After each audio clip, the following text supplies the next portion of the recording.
Thanks for having me, Steve.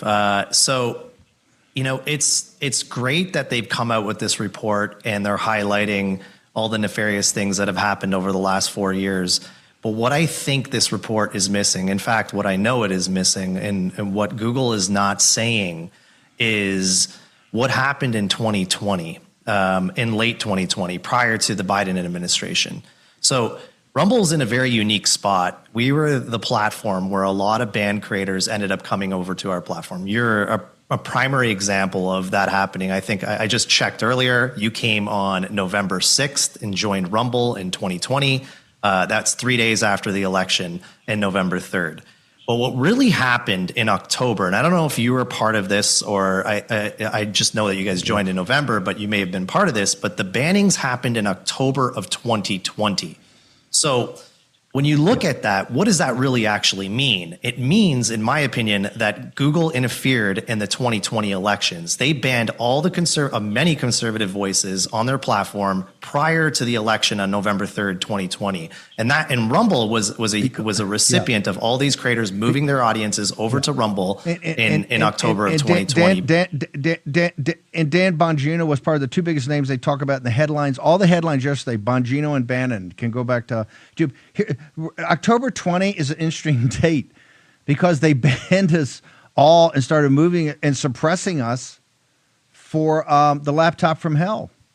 That's what they didn't want there. And Google was absolutely adamant about it. You could tell. And Rumble, if you didn't have Rumble, you wouldn't have had a voice. This is what, don't get me wrong, what Jim Jordan and the team did about Biden is 100% correct. And Biden had authorities, had the FBI going after these meetings. That's 100% correct. But let's not miss the plot here. This was all big tech working in unison with essentially the deep state, because President Trump was still president. The deep state to shut down any kind of mention of the laptop from hell.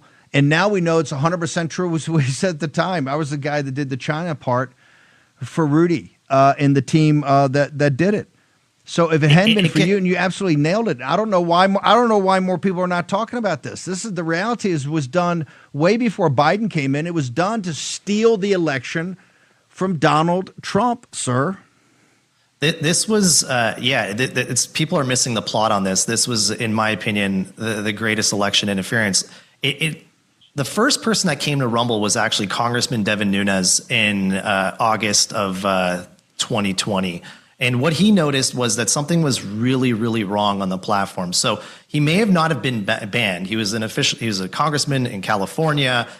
He had, millions of constituents over there, and he may have not have been banned. But what was happening was that no one was subscribing to his channel. He wasn't able to garner any views on the platform. So there may have been a shadow banning happening to an elected member of Congress. And then he comes over to Rumble. Within 2 to 3 months, he accumulates like 200,000 to 300,000 subscribers. Whereas for the prior 4 years, he didn't have more than 10,000 subscribers while he's advertising his podcast on road signs in California. It makes absolutely no sense. But now, looking at this report, it is very clear to me that there was an absolute censorship happening to an elected member of Congress, Congressman Devin Nunes, for sure, because how does he get 300,000 subscribers in a couple months, whereas he only gets 10,000 in 4 years on YouTube? So whether they were banning creators, they were definitely banning creators on October of 2020, but they were certainly shadow banning and steering content in a specific direction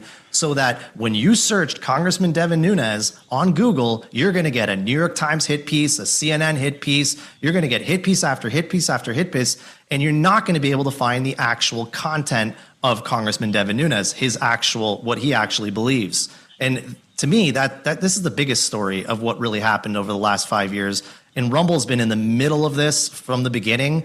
You can say that they're going to bring back the creators on the platform, but whatever way the wind blows for these tech executives, like at Google, like at Facebook, they will capitulate to any government around the world, whoever the government may be. We have seen it. They did it back in 2020. They did it during the Biden administration. They do it in different jurisdictions.